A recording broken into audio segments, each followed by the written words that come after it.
está. Bueno, el tema de hoy es integrales curvilíneas. Integral curvilínea. Vamos a ver una primera parte con un tema un poquito largo. Nosotros que hemos visto hasta el presente son, ¿no es cierto?, las integrales simples del análisis 1, las integrales dobles y triples del análisis 2, ¿no es cierto? El análisis 1 con dominio en un intervalo, es decir, siempre hablando de integrales definidas, ¿no? Y en integrales dobles con un dominio en el plano, integrales triples, un dominio en el espacio, digamos. Pero siempre definido, ¿no? Bien, todo bien definido. En este caso, lo que intentamos hacer, a diferencia de las otras funciones que integrábamos antes, que eran tipo escalar, es integrar una función que es campo vectorial. Es decir, ya sea una función de R2 en R2 o R3 en R3, cuyo dominio de integración sería una curva. No es un intervalo, no es un dominio plano ni un espacio tridimensional del dominio, sino una curva que puede estar en el plano, como la que estamos viendo aquí, esta, o una curva en el espacio, que ya sería tridimensional, alargada, o tal vez pensando en campos de mayores dimensiones, entonces puede generalizar hasta campos de Rn en Rn, ¿no es cierto? Con curvas también en dominio en Rn. Lógicamente, cuando las dimensiones son muy grandes no se puede graficar nada, ¿no es cierto? Pero matemáticamente se puede hacer. Ahora, ¿qué vamos a hacer acá? Algo, integrar, digamos, un campo vectorial de R2 en R2. ¿Por qué decimos que R2 en R2? Porque la imagen tiene dos componentes, ¿no? Y el dominio son dos componentes. XY sería el dominio, estaríamos en el dominio del plano XY, y F1 y F2 serían las componentes de la imagen, ¿cierto? F1 y F2 funciones de X y Y. Por eso decimos que es un campo vectorial de R2 en R2. Y que lo queremos integrar sobre un dominio curvilíneo, sobre una curva, que lógicamente está en el plano XY, ¿no es cierto? Porque el dominio del campo el plano XY, y esta curva tiene que estar dentro del dominio, ¿no? del campo vectorial. Toda curva tiene un principio, un fin y un sentido de recorrido. Es decir, en este caso hemos puesto el principio en A, el fin en B, y bueno, obviamente el sentido de recorrido va a ser el de A hacia B, ¿no es cierto? Bien. Acá, como hicimos en otras oportunidades, para tratar de entender la idea de cómo integrar un campo vectorial sobre un dominio curvilíneo, nos vamos a aferrar un poco a la idea del cálculo de trabajo, que nos es conocido a nosotros como parte de la ingeniería, ¿no es cierto? Entonces, ¿qué vamos a hacer? Como después terminamos en una integral, como siempre, ya el dominio lo particionamos, ¿no es cierto? Antes particionamos un pedazo de plano o un pedazo de espacio. Bueno, acá, como el dominio es curvilíneo, vamos a particionar la curva. Acá hacemos n particiones, ¿no? Si empezamos en 0, terminamos en n, vamos a tener n subarcos, digamos. Donde el arco genérico va a ser el PI más 1, el que vamos a utilizar como arco genérico para nuestras elaboraciones, ¿no? Bueno, acá lo dividimos en n subarco, el arco genérico es este, el PI más 1. Y lo que vamos a tomar, bueno, es hacer una aproximación del trabajo Es decir, la idea cuál va a ser, como nos vamos a aferrar en la idea del trabajo, vamos a tratar de sacar el trabajo que realiza esta fuerza, este campo vectorial, que podría ser un campo eléctrico, campo magnético, o otro tipo de fuerza, para mover un elemento puntual desde el punto A, digamos, comienzo de la curva, y durante toda la curva hasta llegar al B. Esa va a ser la idea. Entonces, en principio vamos a hacer un trabajo elemental, que sería el del pedacito este del subarco, PI más 1, y lo vamos, a su vez al arco este lo vamos a aproximar con un delta SI que llamamos, que sería la resta desde este punto, PI más 1, hasta este punto PI. Ese sería el delta SI. Y sería como una aproximación, digamos, a este subarco.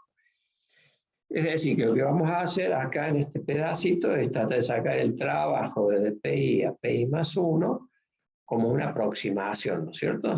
Suponiendo que nuestro arco es este ahora, ¿no es cierto? El delta SI. Y que nuestro campo está evaluado en P sub I, en ese punto del dominio, y que va a permanecer constante en todo ese pedacito, ¿cierto?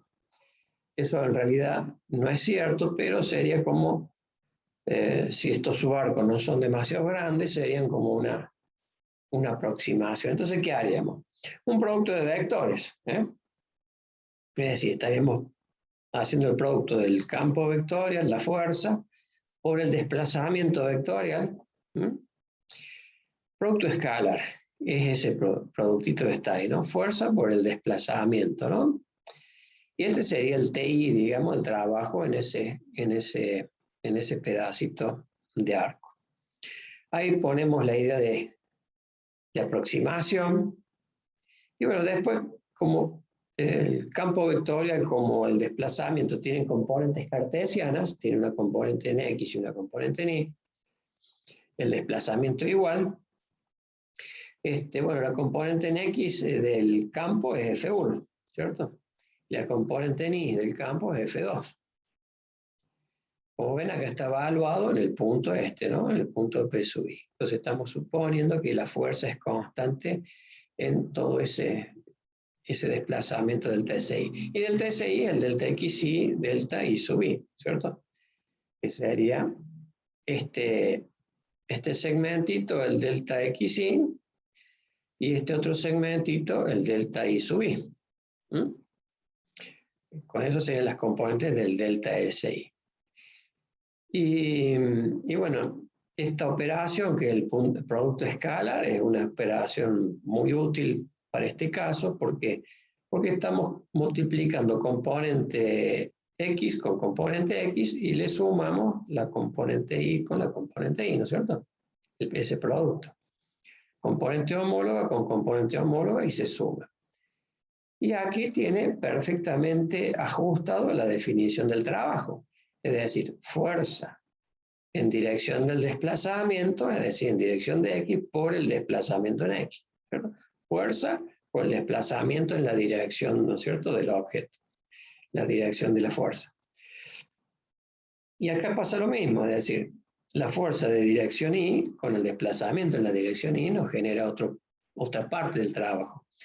Y aquí al sumarse se complementan, digamos, ¿no es cierto?, y nos daría el trabajo que se realiza en este tramo. Sí, cumple perfectamente la definición del trabajo. Bueno, si a este le sumamos en los n, hacemos lo mismo, pero en los n subarcos, nos va a quedar una suma de Riemann, ¿no es cierto? Que F1, es decir, es poner esto, por supuesto, el I, ¿no es cierto?, va a ser desde I1 hasta N, ¿no es cierto? Entonces vamos a tener N sumas acá, ¿no es cierto? Bien. Con lo que nos quedaría esta aproximación al trabajo, ¿no es cierto? Que estaríamos haciendo lo mismo que hicimos acá en todos los subarcos. Y ahora, como ya saben, ¿no es cierto?, vamos a ir a una partición infinita, es decir, vamos a ir a que n tienda a infinito, cosa que los subarcos sean casi puntuales, teniendo en cuenta de que el subarco de mayor tamaño, ¿no es cierto? El subarco más largo, digamos, le vamos a llamar máximo delta S, tiende a 0 cuando n tiende a infinito. Con eso nos aseguramos que todos los subarcos van a tender a 0. Los subarcos menores a este tamaño van a tender a 0 también. Entonces, ahí sí ya puedo decir que el trabajo de la fuerza en llevar un objeto puntual desde el punto A al punto B final de la curva va a ser este. Límite para n que tiende a infinito con el máximo delta S tiende a 0 de esta sumatoria de Riemann. Y ya sabemos que cuando hacemos n igual a infinito significa una integral. Integral es suma infinita, ¿no es cierto? ¿Y los subarcos de dónde son? Bueno, son de C, de la curva. Entonces es integral sobre la curva C de F1 de XY por diferencial de X más F2 de XY por diferencial de X. En este caso, como los subarcos tienden a 0, ¿no es cierto? Tienden a hacerse puntuales de longitud 0 en la tendencia, ¿no? Los delta X y los delta Y tienden a ser diferenciales. Bien, entonces este sería el formato. Y ya independientemente que estemos calculando trabajo, como dijimos acá, que fue la idea que usamos para entender lo que estamos haciendo, en las aplicaciones matemáticas no necesariamente vamos a calcular trabajo. Simplemente esto es un ente matemático que se llama integral curvilínea y que lo que hacemos es integrar un campo vectorial, en este caso de R2 en R2, ¿ves? Sobre un dominio que es una curva, ¿no? Cuya expresión es esta. Esta ya está hecho, el producto escalar está hecho acá, ¿no es cierto? F1 por dx, por la parte x del desplazamiento, más F2 por diferencial de y, que es la parte y del desplazamiento, ¿no? Y este sería en forma compacta con el producto escalar indicado, ¿no? Acá es F por diferencial de S. Este es el producto indicado y este es el producto realizado. Este es el más compacto, como para cuando uno quiere escribir corto, digamos, se puede utilizar esta forma. Cuando quiere aclarar, ¿no es cierto?, lo hace la forma más larga. Cuando se trata de un campo vectorial de R3 en R3, el cual queremos integrar sobre una curva alabeada en el espacio, la idea es que va a tener obviamente una componente más, porque estamos hablando de un campo vectorial con imagen en R3 y dominio en R3, ¿no es cierto? Entonces va a tener 3 componentes en la imagen y 3 componentes en el dominio. El dominio van a ser puntos X y Z, ¿no es cierto? Pero de la curva que es dominio de integración. Bueno, la integral curvilínea va a ser de esta forma. Le agregamos un sumando más, un diferencial más y por supuesto una variable más en el dominio. Pero el mismo formato. Y como ven, acá tenemos una forma muy similar a esta, ¿no? Es decir, acá está desarrollado el producto escalar, acá está en forma expresada el producto escalar por realizarse. Bueno, acá decimos cómo es el campo, F1, F2, F3, de X y Z, los 3, y este sería el desplazamiento ya en el espacio, ¿no es cierto? Diferencia de desplazamiento de la curva, en la curva. Pero acá lo que es, en esta parte, lo que estamos expresando acá, la expresión más general, digamos así, es pensando ya en un campo de Rn en Rn, con una curva, digamos, que estaría en el dominio del campo vectorial acá, que también estaría en Rn, ¿no es cierto? Entonces uno podría hacer una integral curvilínea con una expresión como esta, que ven, es muy general, ¿no es cierto? Esta expresión la podemos utilizar para campos vectoriales de R2 en R2, de R3 en R3 o de Rn en Rn. La expresión compacta esta, ¿no? Bien. Las propiedades de las integrales curvilíneas. ¿Hasta acá alguien quiere consultar algo de lo que vimos?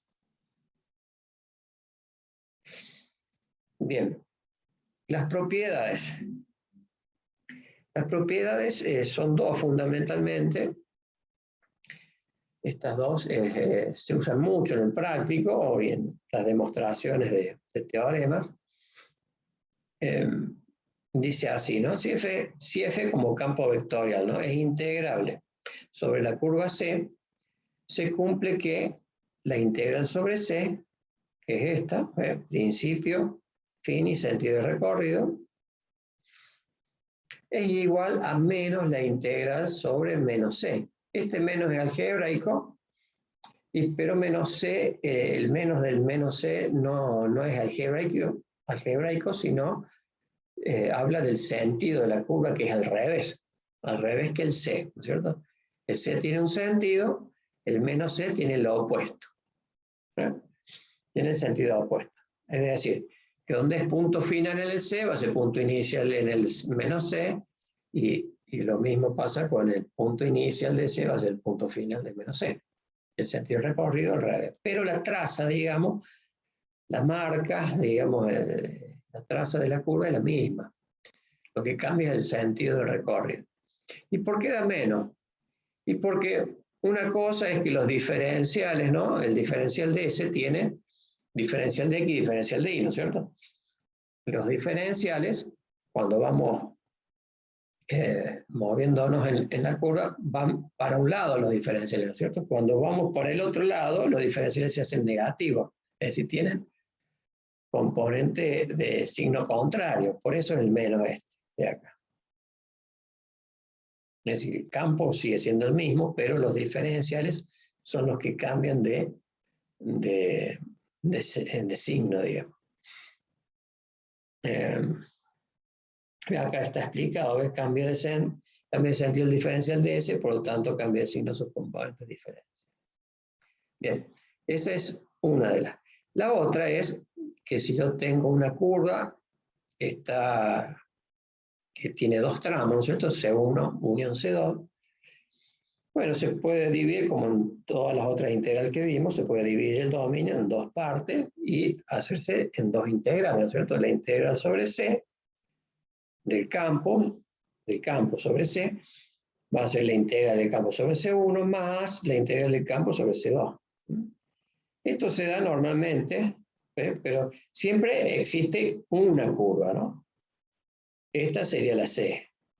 Inicio, fin, sentido de recorrido. Nada más que la hemos dividido en dos, porque es posible que C1 tenga una ecuación matemática y C2 tenga otra ecuación matemática.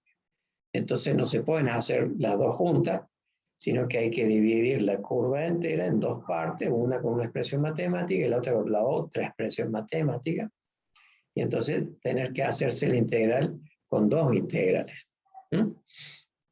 Esto, ustedes se pueden dar la idea de que puede pasar con más tramos, ¿no es cierto? Es decir, puede ser que la curva sea más larga y tener más tramos con diferentes ecuaciones matemáticas. Por lo tanto, esto no necesariamente tienen que ser dos, pueden ser tres, pueden ser cuatro, pueden ser más. Es como para tener en cuenta lo que puede llegar a pasar. Bueno, estas dos propiedades son muy importantes, o sea que tenganlas en cuenta. Bueno, y ahora viene lo que es el cálculo de la integral de línea. El cálculo de la integral de línea es otro nombre que tiene, ¿no? Integral de línea o curvilínea, es lo mismo.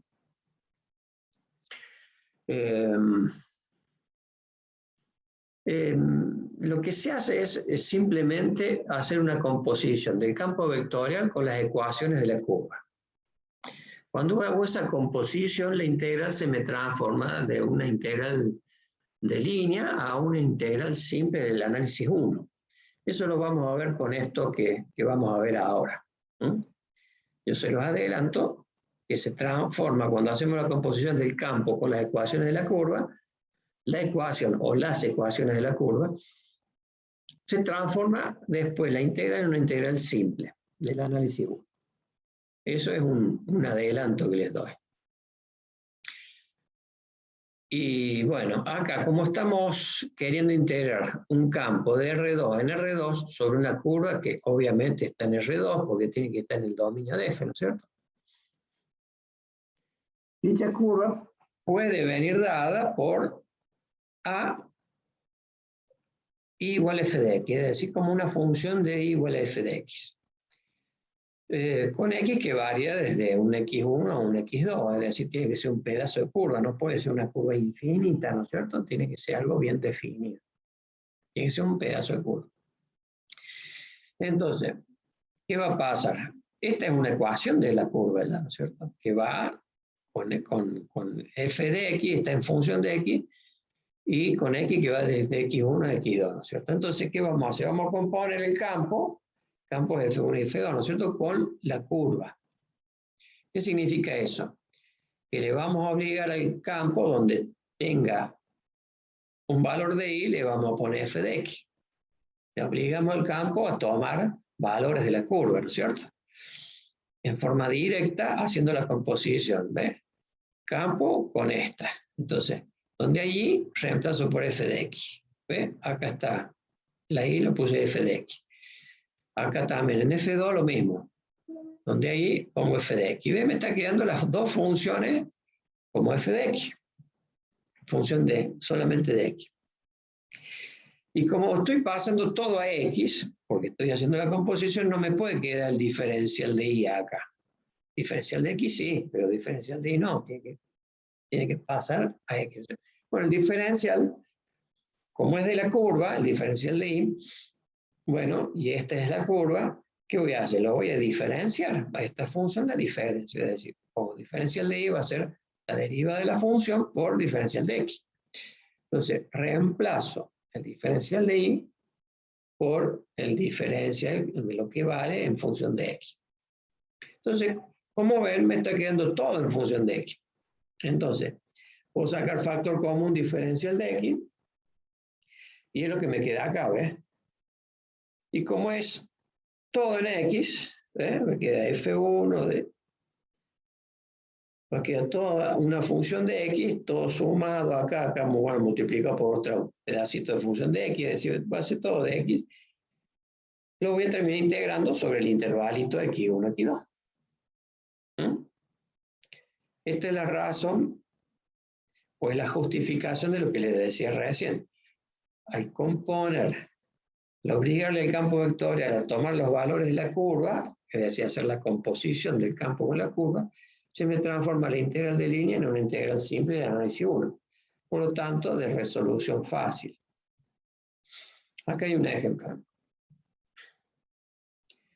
Tengo que calcular, acá está la integral de línea, esta sería la F1, la que está con dx, y esta es la F2 con di, ¿no es cierto? Ya está hecho acá el producto vector, el producto escalar, ¿no es cierto? Bien, siendo C la curva dada por esta función, ponemos una función fácil para no complicarnos y ver el concepto. Dice, desde el punto 1, 1 al punto 2, 4. Acá ya me está diciendo, dice, desde el punto 1, 1 significa el punto inicial, al punto 2, 4 el punto final. Por lo tanto, el sentido de la curva va a ser del 1, 1 al 2, 4. Ese es el sentido de la curva. Lo puedo graficar así. Bueno, como la C está definida por estas expresiones, bueno, lo único que tengo que hacer ahora, acá es como que hice el resumen, no sé, es y igual a x cuadrado con x que va de 1 a 2, ¿no es cierto? De 1 a 2 lo deduzco por los puntos. Entonces directamente acá ya puedo pasar todo a x, lo que hice recién, ¿no es cierto? Es decir, reemplazo donde hay y pongo x cuadrado. Obligo al campo a tomar el valor de la curva. Entonces tengo 2x cuadrado, se lo dejo igual, más 4x lo dejo igual. Donde está la y pongo x cuadrado, que es la curva, por diferencial de x, que es más 2x cuadrado, más 2x cuadrado, menos y cuadrado. Entonces tengo que poner y x cuadrado al cuadrado, ¿no es cierto? X cuadrado al cuadrado. Y acá me tengo que fijar que tengo que hacer el diferencial de y, ¿no es cierto? Diferencial de y es igual a la derivada de la función 2x por diferencial de x. Bueno, eso es lo que pongo ahí, reemplazo el diferencial de y. Bueno, como ven, ya quedó de análisis 1, ¿no? Lo que tengo que hacer es compactar esto, llevarlo a un polinomio, como hice acá, hice la suma, la resta, etc. Puse un solo diferencial de x y empecé a integrar como integramos un polinomio. Con todos los valores, bueno, esto no hace falta hacerlo paso por paso, esto lo saben hacer. Obviamente, la integral va a ser desde 1 hasta 2, ¿cierto? De 1 a 2. Y bueno, y este es el resultado. Hicimos la integral curvilínea, nos da 41 tercios. O sea, bastante fácil de calcular, ¿no? Hay que tener bien en cuenta cómo es la curva, nada más. La otra posibilidad es que nos den la curva como x en función de y. Todo esto porque tenemos curvas en el plano, ¿no? Ya vamos a ver qué pasa cuando tenemos curvas en el espacio.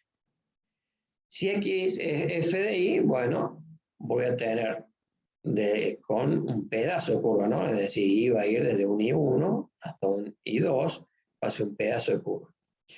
Acá ya tengo hecho el diferencial de x porque sé que tengo que reemplazarlo porque voy a llevar todo ahí. Entonces voy a tener f', diferencio acá, ¿no? Diferencio de la función, diferencial de x igual a f'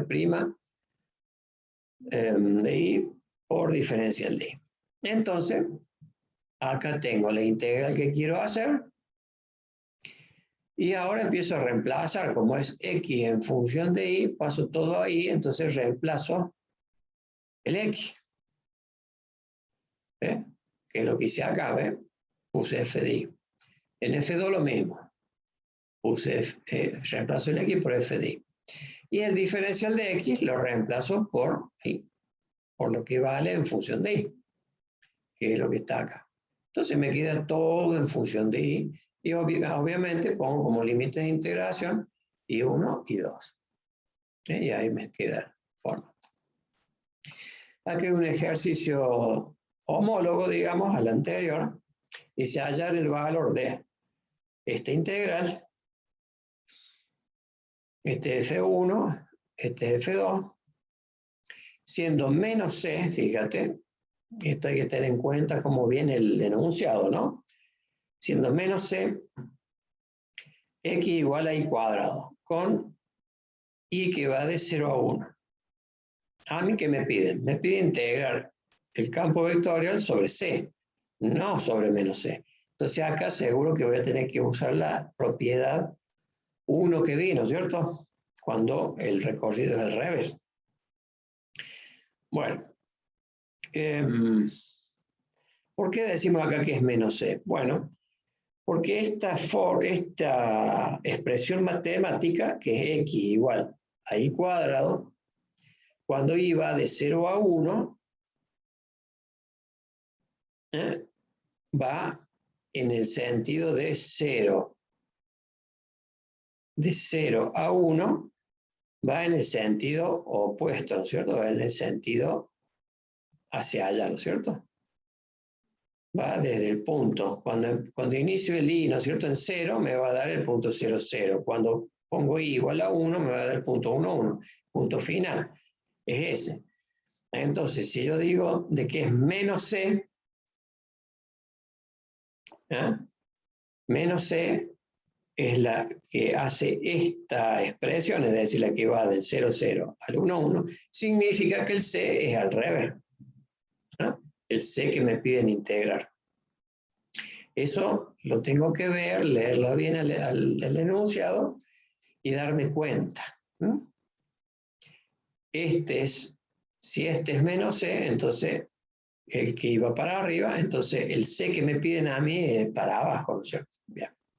al revés del desarrollo natural de la función esta. Bien, entonces, ¿qué hice acá? Bueno, reemplace, ¿no? Reemplace el x por lo que vale en y cuadrado al cuadrado, ¿eh? Por y se lo dejo igual. El diferencial de x lo tengo que hacer, que acá está, ¿ves? Sería 2y por diferencial de y. Derivo esto, ¿no? 2y por diferencial de y, lo pongo ahí. Y la otra parte es todo en y, o sea que acá no tengo que reemplazar nada. Lo que sí hice acá es, si le hubiese dejado abajo el 0 y arriba el 1, tendría que haberle puesto el menos adelante, ¿no es cierto? Porque 0 abajo y 1 arriba implicaría hacer la integral sobre menos c, ¿cierto? Entonces le hubiese, para que fuera c, tendría que haber puesto el signo menos. Pero para no andar con el signo menos acá, lo único que hice es poner al revés los límites de integración, que es lo mismo que ponerle el menos adelante, ¿no es cierto? Entonces con esto estoy haciendo la propiedad 1. Y aparte es como de decir, bueno, mi inicio está en 1 y termino en 0, ¿no es cierto? Inicio en 1, termino en 0. ¿eh? Inicio en 1, termino en 0. 1 límite inferior, 0 límite superior. Bueno, después esto me va a quedar un polinomio de nuevo, como este. Hago los cálculos, bueno, me da menos 11 sobre 14. Bueno, la otra posibilidad es que me den la curva como ecuaciones paramétricas, es decir, los xy de la curva, que son todos estos, estén dados a través de una función vectorial donde t es el parámetro que no se dibuja, pero es dominio, ¿no es cierto? T no se dibuja, pero es dominio, ¿no? Es dominio de la curva, digamos, C. Con t que va de T1 a T2. Entonces, el punto inicial de la curva va a ser en T1, ser T1, y el punto final de la curva va a ser T2, ¿no es cierto?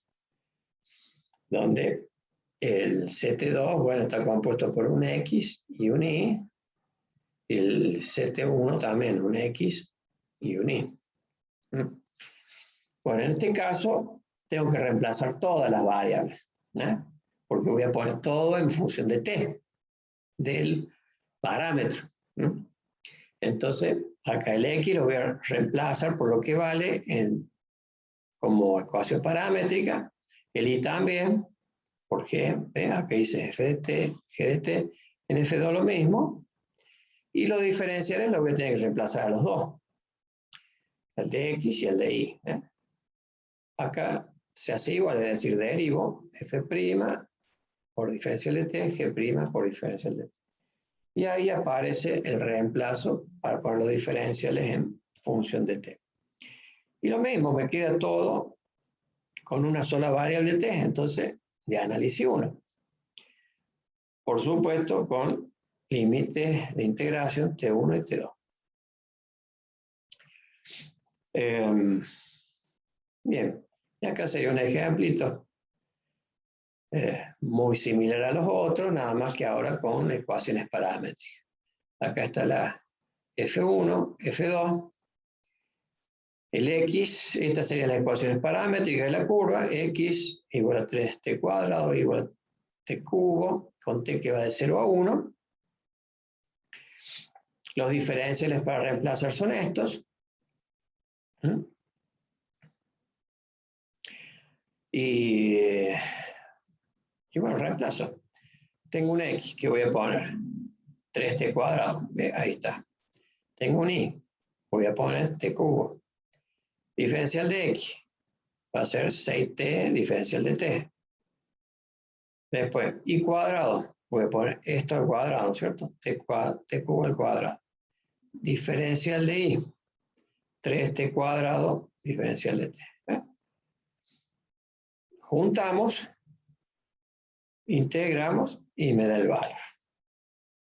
Bastante sencillo realizar.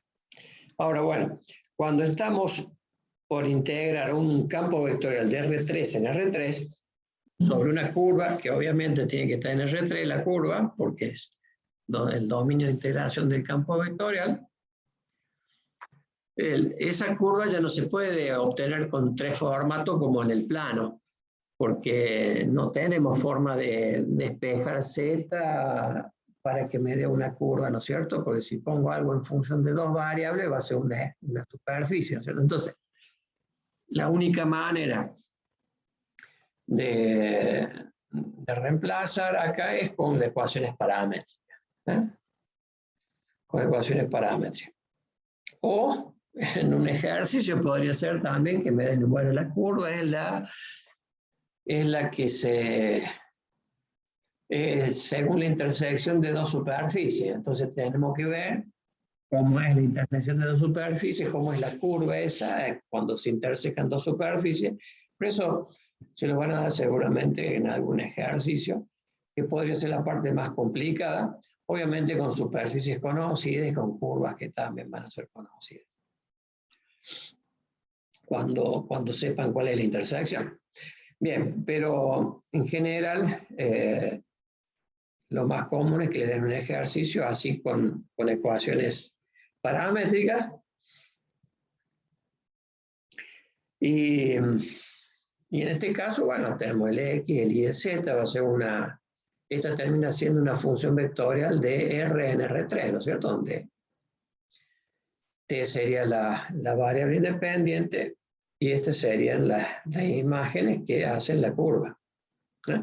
Bueno, acá pusimos punto inicial en CT1, ¿ve? En T1, y en T2 el punto final, o sea que la curva viene así.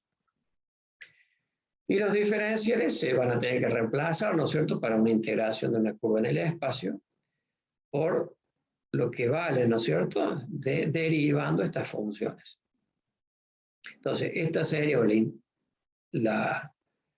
el planteo de una integral curvilínea para un campo de R3 en R3, y acá estaría como lo resolveríamos, reemplazando el X por lo que vale, f de t, el Y por lo que vale, que es g de t, y el Z por lo que vale, que es el h de t.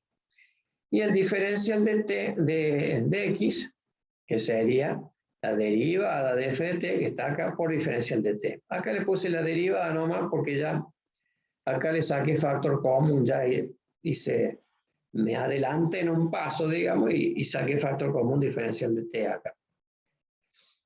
Entonces, bueno, acá hice lo mismo, reemplace el X, el Y, el Z, y este sería para el diferencial de Y con el diferencial de T. Acá hice lo mismo, la X, la Y, la Z, con el diferencial de Z entero, ¿cierto? Con el diferencial de T acá, factor común diferencial de T. T1, T2, límite de integración. Bueno, acá hay un ejemplito. Ya seguimos practicando sobre lo mismo, ¿no es cierto? Porque acá lo único que hay es un sumando más. Un ejercicio bastante sencillo porque tengo el campo del Z, digamos, es 1. La tercer componente del campo vectorial es 1. Entonces, tengo este F1, F2 y el F3 vale 1, ¿cierto? Bien. Y a su vez me dice que la curva es esta, es X y Z dada por estas componentes, ¿no? T cuadrado, y esta nos dio constante, el Z, ¿eh? También. Que no tiene que ver con el campo, pero sí tiene que ver con la curva. Bien, con T de 0 a 1. Entonces, mi curva, acá la pusimos en el formato que vimos antes, xt y t cuadrado, z igual a 1. Entonces los diferenciales van a ser, derivo esta me da 1, diferencial de t, derivo esta 2, diferencial de t, 2t, diferencial de t, y derivo esta me da 0. ¿Cierto? Bien. Si hubiera sido una función, bueno, no sería 0 acá. Y reemplazo x cuadrado. ¿X cuánto vale? T. Entonces, t cuadrado. Diferencia. como x igual a t, cuando hago el diferencial me queda el mismo, ¿no es cierto? De t es igual a de x. Entonces pongo eso. Después viene xy, x vale t, y vale t cuadrado, diferencial de y va a ser 2t diferencial de t, 2t diferencial de t, y el diferencial de z va a ser 0. Entonces me da 0 ahí. Bueno, después hago las integraciones, y porque un polinomio, bueno, me da 11 sobre 15. Bueno, bastante sencillo el cálculo, ¿no? Después vamos a ver si siempre ustedes dirán, sí, pero esto es para enseñar, ¿no es cierto? Sí, tienen razón. Son ejercicios para enseñar. Pero que tenga un poco más de complejidad, ¿cómo se llama? Una componente del campo, no significa que no se tenga que hacer este procedimiento, que el procedimiento en sí es sencillo. Lo que no sé es qué me va a dar, ¿no es cierto?, después para integrar, pero bueno, también uno tiene que tener cancha, digamos, en cómo se integran las funciones, ¿no? Pero el procedimiento es muy sencillo. Bien. Después ya el último tema de nuestra primera parte de integrales curvilíneas es cómo calcular el área de una figura plana, es decir, que está en el plano XY, como esta, ¿ven? Cómo calcular esta área utilizando integrales curvilíneas. Sería como una anécdota, ¿no es cierto? Nosotros sabemos ya calcular esto con integral doble o con integral del análisis 1. Pero bueno, vamos a ver que también se pueden integrar con integrales curvilíneas.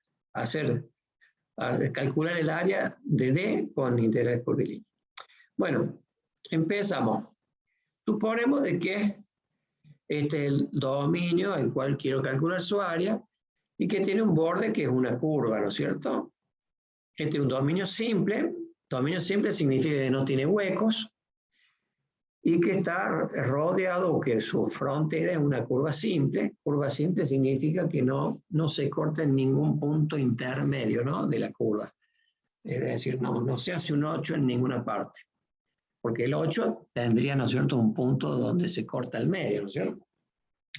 Bueno, eso significa tener una curva simple, que no tiene puntos que se corten, que se corte a sí misma en el medio. Y dominio plano simple que no tiene huecos, el dominio plano. Bueno, entonces, vamos a suponer de que este dominio plano, es doblemente simple, es decir, que podemos pensarlo como un D de tipo 1 o un D de tipo 2. Si lo consideramos como un D de tipo 1, cumple con esta definición, que todo mi dominio plano está entre dos funciones de y igual a f de x. Una f2 y otra f1, es decir, la de arriba es f2 y la de abajo es f1. Es decir, todo mi dominio está entre esas dos. Y esas dos curvas están, ¿no es cierto?, con la parte de x, digamos, entre x1 y x2. Como es de tipo 1, y yo ya sé cómo es mi fórmula para calcular áreas con integral doble, que es esta, el área de D, yo sé que es igual a la integral doble de los diferenciales nomás, porque dx y dy es un diferencial de área, sobre el dominio plano que quiero calcular. Propiedad 5 de integrales dobles. Entonces, como es de tipo 1, sé que mi primera integral va a ser la A en dirección Y. Es decir, va a ser en dirección hacia arriba. Entonces, primero voy a integrar Y, o sea que cuando integre Y voy a tener diferencial de Y, voy a tener Y. Y lo voy a integrar entre la curva F1, que es inicio, y la curva F2, que es final, cuando sale, ¿no? Cuando salimos, integrando en dirección Y, entramos por F1, salimos por F2. Acá yo ya hice esa integral de diferencial de Y. Yo creo que es Y entre F2 y F1 me da F2 menos F1. Y acá ya me queda como para integrar después con respecto a x. Esto lo voy a desglosar según la propiedad que tenemos de integrales, que es en dos pedazos, ¿no es cierto? Dado por el signo menos, que es este, ¿no? F2 diferencial de x, F1 diferencial de x. Y le llamo 1. Bueno, y ahora voy para el lado de las curvas. Bueno, la curva C es una unión de C1 unión C2, porque esta es una curva cerrada, ¿no? Entonces tenemos un punto inicial acá de C1 y un punto final acá de C1. Y a su vez C2, donde termina C1, empieza C2 y termina acá donde empezaba C1, termina C2. Esto es lo que se llama curva cerrada, ¿no? Y este sentido antihorario es el sentido positivo de recorrido, que es el que debe ser para calcular áreas, ¿eh? Acá dice recorrido en sentido positivo, que es el antihorario. Entonces, fijémonos, ¿qué es C1? C1 es I igual a F1 de X, con X que va de X1 a X2. Si nos fijamos, F1 es esta, con X que va de X1 a X2, me respeta el sentido de la curva, ¿eh? El sentido natural de desarrollo de esta ecuación, de esta función, es el mismo que el sentido de la curva C1. O sea que estamos bien, es C1. Pero ahora el otro, que es F2 de X, con X que va de X1 a X2, es el sentido opuesto, ¿eh? Es decir, F2, porque siempre va de menor valor de X a mayor valor de X, ¿no es cierto? Cuando yo digo I igual a F2 de X. Entonces, el sentido natural de recorrido de esta función es al revés que el sentido del C2. Por eso le llamo menos C2. Por eso le llamo menos C2. O sea que acá ya me doy cuenta que voy a tener que utilizar la propiedad 1, ¿no es cierto? Que vimos acá. Bien. Entonces, ¿qué vamos a hacer? De 1, fíjense, partimos de acá, pongo acá. Vamos a hacer el proceso inverso. Y el inverso al del cálculo de la integral de línea. Es decir, esta función es I igual a F, a F2 de X, ¿no es cierto? I igual a F2 de X. Entonces lo que voy a hacer es poner I. ¿Eh? Pero como F2 está desde X1 a X2 y es la menos C2, ¿eh? Le voy a poner menos C2. Porque va de X1 a X2, perdón, de X1 a X2 y es F2, que es la menos C2 que tengo acá, ¿no es cierto? En definitiva, esto me representa la integral de línea sobre menos C2. ¿Por qué es una integral de línea? Porque lo hice al revés y es reversible. Es reversible, porque esto, si se fijan, es una integral de línea sin tener la segunda parte que es con el diferencial de I. Supongamos que con la función que está con el diferencial de I fuera 0, ¿no es cierto? Tendríamos solamente este pedacito. Bien. Ahora, para volver a hacerlo reversible, como digo, ¿cómo sería esta integral? Y bueno, si yo tengo sobre F2, ¿no es cierto? La menos C2 es esta. Entonces, para integrar, ¿qué voy a hacer? Reemplazo la I por F2, que es esta. ¿No es cierto? Y como me va a quedar todo en función de X, integro sobre X1 y X2, X1 y X2. ¿Eh?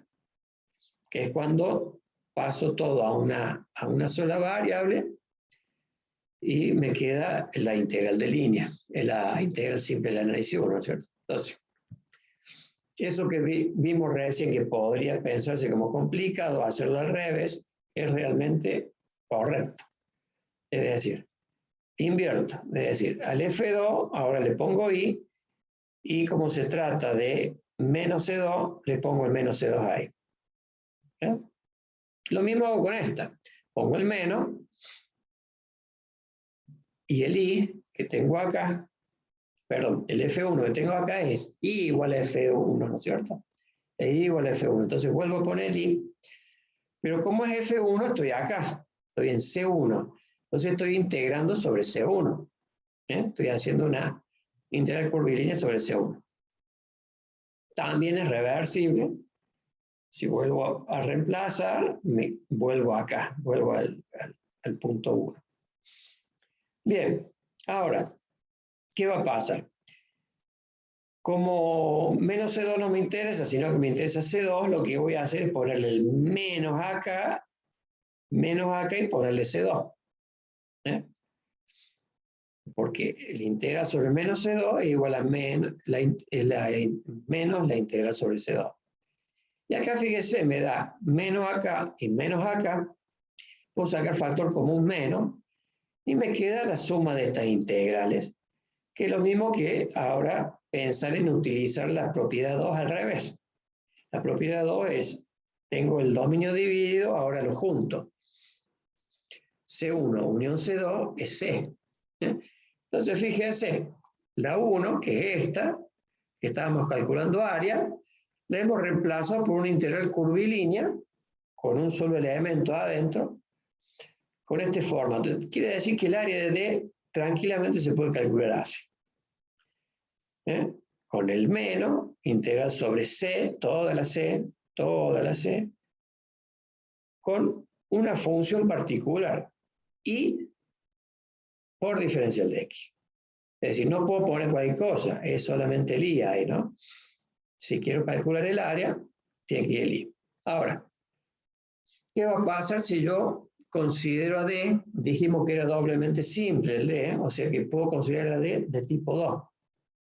Si es de tipo 2, acá empiezo de nuevo, ¿no es cierto? Si es de tipo 2, todo mi dominio va a estar entre dos curvas, entre X igual a H2 de I y X igual a H1 de I. Con I que va de I1 a I2. Por tanto, si es tipo 2, mi área que empiezo con integral doble así, voy a empezar integrando por el diferencial de X. ¿Por qué? Porque es de tipo 2. Es decir, todo mi dominio está entre estas dos curvas. Entonces, mi línea de integración va a ser esta. Que cuando entro al dominio, entro por H1 y salgo por H2. Por eso acá yo ya lo tengo integrado al diferencial de X. Va a terminar siendo, utilizando la regla de Barrow, cuando integre X, ¿no es cierto? Diferencial de X va a quedar X entre H2 y H1, me queda H2 menos H1 acá. Y me va a quedar una integral simple después con el diferencial de Y. Hago lo mismo que hice antes, desgloso, utilizando una propiedad de la integral simple, y le vuelvo a llamar 1 a esto. Y ahora hago lo mismo. Pero teniendo en cuenta que ahora es como si me hubiese, si bien la traza de la curva es la misma, es como si me hubiese cambiado la curva, ¿no es cierto? ¿Por qué? Porque tengo distintos comienzos de la curva. Si bien el sentido es el mismo, que es el positivo, el antihorario, el comienzo de la curva es diferente ahora porque yo voy a iniciar la curva acá, ¿no es cierto? Y termina acá, y la otra curva empieza acá y termina acá. Diferente que en la que hicimos recién. Entonces, por eso le he llamado L ahora. Aunque tenga la misma traza que C, tiene puntos iniciales diferentes. ¿Qué va a ser? L1 unión L2. Bueno, ahora L1. Si se fijan, X igual a H1, cuando I va de I1 a I2, me hace el desarrollo natural de la función, me la hace al revés, que es lo que me indica el sentido positivo de la curva cerrada, de L cerrada. Por eso le pongo menos L1. Menos recorre en sentido al revés que el L1, ¿no es cierto? El L1 es hacia abajo y esta es hacia arriba. Mientras que cuando paso este punto empiezo con L2 y ahí sí coincide mi función, desarrollo natural de mi función H2 de I, cuando va de I1 a I2, coincide con el sentido de la curva L2. Entonces, por eso le llamo L2. Y hago lo mismo que antes, es decir, como es X igual a H1 y X igual a H2, ¿qué hago? Reemplazo el H2 por el X. Como el H2 tiene el mismo sentido que el E2, digo, estoy integrando sobre el E2. Después viene menos, le pongo el menos, H1, pongo X, porque es X igual a H1, pongo el X. Y como va de I1 a I2, el sentido recorrido es al revés que el L1, entonces le tengo que poner menos L1 ahí. Esta integral es menos L1. Y acá vuelvo a hacer la aplicación de la primera propiedad. Entonces, la integral sobre menos L1 es igual a menos la integral sobre L1. Entonces, menos menos más, me queda más, y acá L1. Como acá los puedo unir, esto sería, uso ahora la segunda propiedad. Dos tramos se pueden juntar en uno solo, que es el L. Me queda que el área del dominio D es igual a la integral de línea con esta función particular, que es X. Bien, con eso hemos visto que son dos, ¿no es cierto? Ahora, en la fórmula para los cálculos que se utilizan en el práctico, se utiliza la semisuma de ambas, como las dos.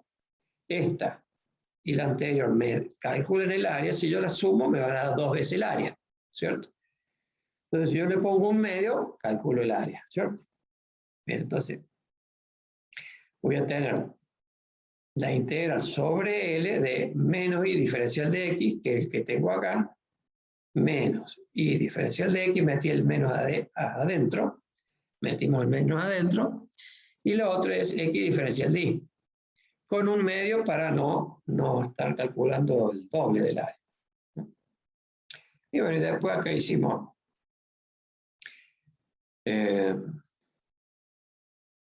acá concluiríamos esta demostración. Ve que sí, es como una demostración, digamos, cómo podemos calcular un área de un dominio plano con una integral curvilínea. Ahora fíjense que esta me la tengo que aprender como de memoria, digamos, ¿no? Si me pide en el práctico calcular el área de un dominio plano, me lo definen, ¿no es cierto? Pero con integral curvilínea tengo que utilizar esta formulita. Y no me puedo poner a desarrollarla, me lo tengo que aprender de memoria. Entonces, la que va con diferencial de X, es menos I. Esta que sería como el F1, ¿no es cierto? No puede cambiar. Y esta que es el F2 no puede cambiar porque es esta la fórmula para calcular área de D. Entonces, menos I diferencial de X, y la otra que está con el diferencial de Y va con el X, pero con el X más. Es decir, lo único que me tengo que acordar es que el dx va con el Y, el dy va con el X, pero me tengo que acordar de este signo, del orden de estos signos, ¿no? Para no cambiarlos. Bien, acá tengo un ejemplito. Calcular utilizando integral de línea, lo que decía recién, ¿no? Puede venir con esta idea. Utilizando integral de línea, el área encerrada por las curvas. Me da una curva, me da la otra. Bueno, a esta le hicimos acá, ¿ves? Es una recta. En 0 la 2 va acá, y en 1 de X va a 3 de Y, ¿no es cierto? ¿Ves? Justo corta también a la otra. Y fíjate que en 0 XY va el 0Y, y cuando hago 1X me queda Y cuadrado igual a 9, o sea que el Y es 3 también, ¿ves? O sea que se cortan en los mismos dos puntos, eso, con esos dos puntos. Si no me doy cuenta del corte, voy a tener que igualar las funciones, ¿no es cierto? Despejar la misma variable de las dos, igualarlas y ver en qué punto se encuentra. CS1 unión C2. ¿Mm? Bien. La C1, acá siempre hay que, en los prácticos va a haber que definir cuál es C1, ¿cierto? Pues siempre va a tener que ser en sentido antihorario, que es el positivo. Para calcular el área, el sentido antihorario. Entonces, tengo que definir bien cuáles son cómo son las curvas. Entonces, mi C1, digo que es I igual a 3X, con X que va de 0 a 1. Y está bien que sea C1, ¿por qué? Porque el desarrollo natural de la función I igual a 3X es el sentido ¿no es cierto? Que es el que me permite iniciar el sentido antihorario en el dominio ¿no? Que me encierran las dos curvas. Ahora, cuando voy a la otra, que es X igual a Y cuadrado sobre 9, fíjate acá despejé el X para no tener que andar con raíces, ¿no es cierto? Es decir, si no tendría que poner Y igual a raíz de 9 sobre X, con X, 9 por X. Entonces, para no andar con raíces, lo que hice es poner X igual a Y cuadrado sobre 9. En definitiva, la expresada así o expresada así es la misma curva. Y esta es una parábola, ¿no es cierto? Es una parábola con eje horizontal, porque tengo Y cuadrado. Entonces, tiene esta forma. Con Y que va de 0 a 3. Y va de 0 a 3. Con esto ya estoy definiendo qué voy a reemplazar. Como yo sé que voy a tener que hacer dos integrales, porque C está en unión C1, unión C2, voy a tener que hacer dos integrales. Bueno, una obviamente la voy a pasar a X cuando integre, y la otra la voy a pasar a Y por simplicidad en el despeje que hice acá. Total, yo puedo elegir, ¿no es cierto? Si paso todo a X o todo a Y. En este caso, con C1 va a ser pasar todo a X y con la C2 va a ser pasar todo a Y. Bien. Obviamente el desarrollo natural de esta función es hacia arriba, que es al revés que el C2 que me indica acá, ¿no? Que es el sentido antihorario. Por eso le pongo menos C2. Entonces, bueno, la integral, el área, digamos, el área de D, que es esta que está acá adentro, es un medio integral sobre C, toda C, este es el planteo, menos Y por diferencial de X más X diferencial de Y. Igual a un medio, y bueno, ahora tengo que utilizar la propiedad 2 sí o sí, ¿no es cierto? Entonces, hago el mismo integrando, pero con C1, el mismo integrando con C2. Y le puse el medio a las dos, ¿no es cierto? Bien. Y ahora tengo que empezar a reemplazar. Tengo que empezar a reemplazar, es decir, bien, para C1, es esta que está acá arriba. Entonces, en mi primer integral tengo que reemplazar todo por C1, ¿cierto? Entonces voy a tener Y igual a 3X. Bueno, acá voy a tener menos 3X, diferencial de X, más X que estaba lo pongo, y el diferencial de Y lo tengo que reemplazar, que es derivando esto, 3 diferencial de X. 3 diferencial de X. Y acá me fijo, 3X negativo más 3X positivo se me anula. Bueno, casualidad o no, el asunto es que se me anula. En otro ejercicio podría no anularse, ¿no es cierto? Bien, bueno, en este caso se anuló. Más un medio, y ahora voy con la C2, porque es esta otra parte, ¿ve? El medio que pongo acá es este medio que está acá. Con la integral sobre C2. Como tengo que integrar sobre C2 y yo tengo menos C2, lo que voy a hacer es cambiarle los límites, ¿no es cierto? En vez de poner el 0 abajo y el 3 arriba, pongo el 3 abajo y el 0 arriba. Entonces yo con eso ya estoy haciendo que menos C2 se convierta en C2, invirtiendo los límites de integración. Y ahora, el reemplazo es similar, ¿no es cierto? La y queda igual porque voy a reemplazar las x, ¿no es cierto? X igual a y cuadrado sobre 9. Diferencial de x es 2 novenos y diferencial de y. Entonces, el menos y queda, el diferencial de x no. Ponemos el por lo que vale, ¿no es cierto? Por eso. Más, el x cambia por y cuadrado sobre 9 y el diferencial de y queda, que es ese. Y bueno, integramos esto. Es un polinomio, ¿verdad? Y nos da ese numerito, digamos. ¿verdad? Bien. Hasta acá sería la primera parte. No les doy la segunda parte ahora porque sería otra hora más y nos pasaríamos.